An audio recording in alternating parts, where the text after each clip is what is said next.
Hey folks, this is The Biz, and this is my how-to video. I'm hoping to show you a few techniques I use to create this poster for my creature from the Black Pond recreation. Here we can see the two posters. The one on the left is the original from the creature from the Black Lagoon, iconic movie poster. On the right there is my result. It's the poster that I made. It's 4 separate images in the poster, all of them created in Iclone. The font itself, I had to draw. I couldn't find a font that was good enough for the poster. But I'm going to go into very quickly how I made this first, the largest image, the underwater image. Looking at the original poster, we see that the colors in the background range from looks like a yellowish green to, on the bottom, a very dark blue. And so, going into Iclone, the first thing I did, I went over to the image background. You can find that in the stage. 2D background, image background, I made it active. I click on it and then I go to launch. I'm opening up GIMP. That's the graphics editor that I use at home. Very simple little free shareware graphics editor. Here I'm going to use the gradient tool, and to use the gradient tool we're going to select 2 different colors. The first one would be the light green. We'll pick, maybe that looks pretty good, and the second color will make the dark blue, maybe a little darker, about right there. I take the gradient tool, I pull it down like so, and as you can see we're moving here from light green to dark blue, and in fact I want to make it a little bit, that's a little better right there. That works for me. I go in, I go to save. Doesn't need to be the highest quality, although an image is small, it's really not going to matter that much. I'm saving, and as you can see here in Iclone, I now have a background that's consistent with the poster, or that's relatively consistent with the poster that was in the original. Here, as seen here. For my poster, I involved 3 different characters. My creature from the Black Pond is actually a character. It was a freebie from Christy O, called Aquaman. You can find him on the marketplace. Awesome character. I've used him before in a number of ways. Let's see if we can go find him quickly. There he is, right up at the top. Gonna grab him and bring him into my Iclone. There he is. Ooh, he's close. Okay. Let's just move him to 0, 0, just so I'm familiar with what I'm doing here. And I'm gonna home in on him. There he is. Looking good there, Aquaman. The next one that I want to use is the scuba diver, and he is a character from Warlord. Warlord put this character out a while ago. It's one that I particularly liked. Bought it at the time. Thought he was pretty cool looking. And he is going to be back in the background.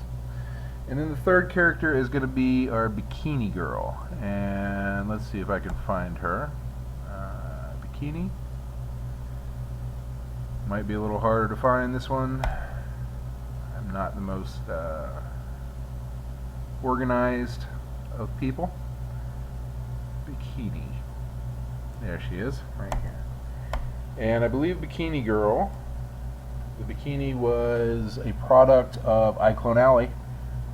You can probably find this bikini in her store, again, on the marketplace. So those are my 3 characters. After a certain amount of posing, I'll take my scuba diver, I'll raise him up, put him into some position to do some scuba diving, so it looks like he's swimming. We'll do our actual posing in a minute. Okay. And get a little closer here. Get a little closer with Arid Extra Dry. Okay. Now, I made the girl a little bit smaller because I wanted Aquaman to appear a good bit bigger. So let's take her down to about 70, lock XYZ, and just shrink her down to 70%. 70s. And that's going to work.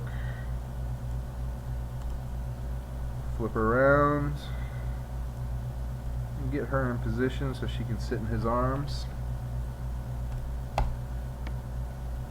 As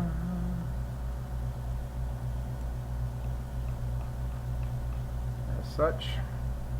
Okay, at this point we'll go to the animation, and since we're just posing everything, very simple, edit motion layers. I've noticed that other people like to take off the bone edit mode as well. I find the bone edits, they don't let you see the character as well when you're trying to pose them.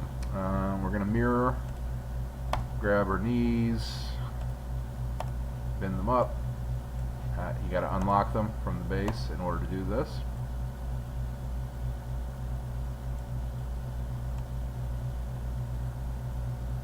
Alright, bend them that way, and then go up to the top one.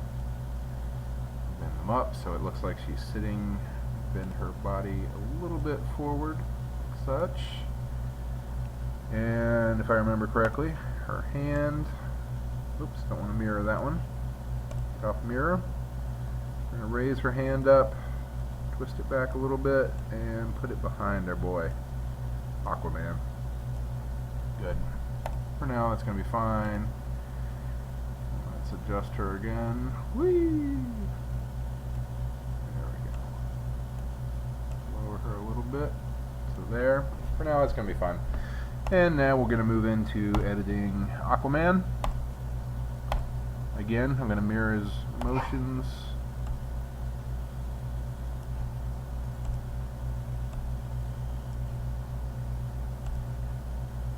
I'm just going to do this very basically.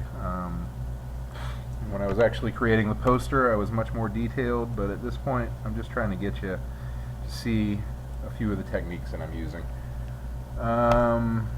We had him looking at her. Such, and I did a little bit of facial animation with the key editor. I'll show you what I mean. Face animation, face key.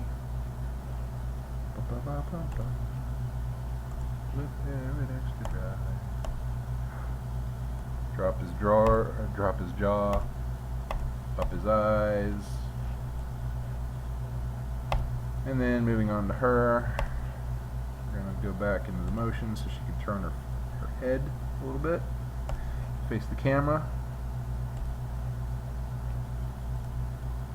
What? Alright. Drop her arm just a touch.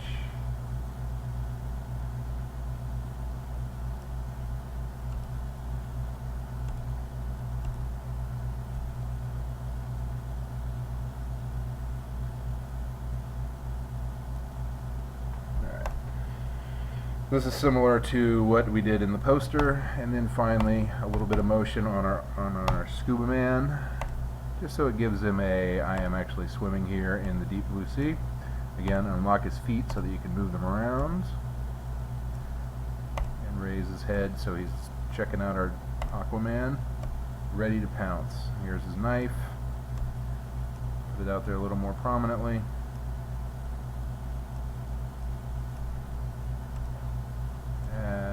Such. And that's going to work for me right now. The final touch in the poster, outside of, well, first let's go into the lighting. Let's take a look at the lights. Since he's underwater, the lighting I want to use, very simple, is coming from directly above. Gives a little bit heavier shadows. But see, I don't actually want this shadow here for the Aquaman, so I'm going to turn off shadow because he's in the water. So now we're starting to look a little better, and then the final touch that I used in this poster, let's turn this, something like that. The final touch was in the particles. Two particles I use when I'm trying to make an underwater atmosphere, an underwater scene. Bubbles are the first one, and here they are right here. dropping in the bubbles, and then I go to the water effect. And not that one, sorry. Give me a second to find what I'm looking for.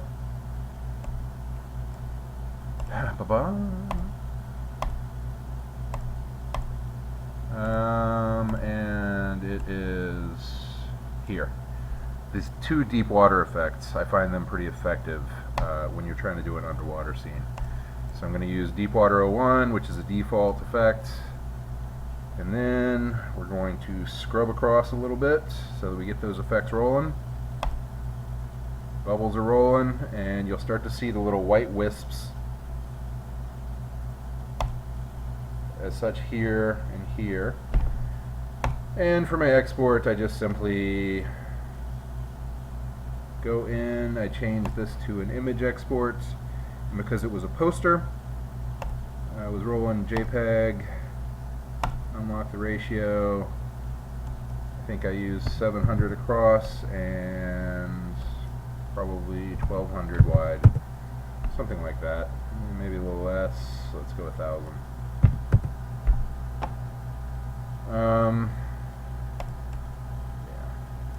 Yeah. I may have even used a little bit of fog from atmosphere. Let's take a look in the atmosphere. To get this right, darkened it up a little bit when I used the ambient occlusion. Fog, change the start rate, change the end rate. Starts to mess with our scuba man in the back.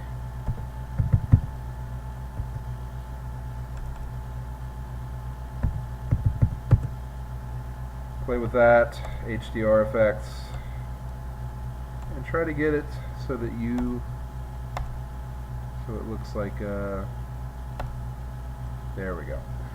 Tone map works pretty well in this particular image, especially with that background, the green and blue. And that's pretty much how I got my perceived poster, which you can see the results right here. That was the main picture in my Creature from the Black Pond poster. Hope maybe I may have turned you on to some particular tip or technique. Hope you guys have a good day, and I'll see you around sometime. Thanks a lot.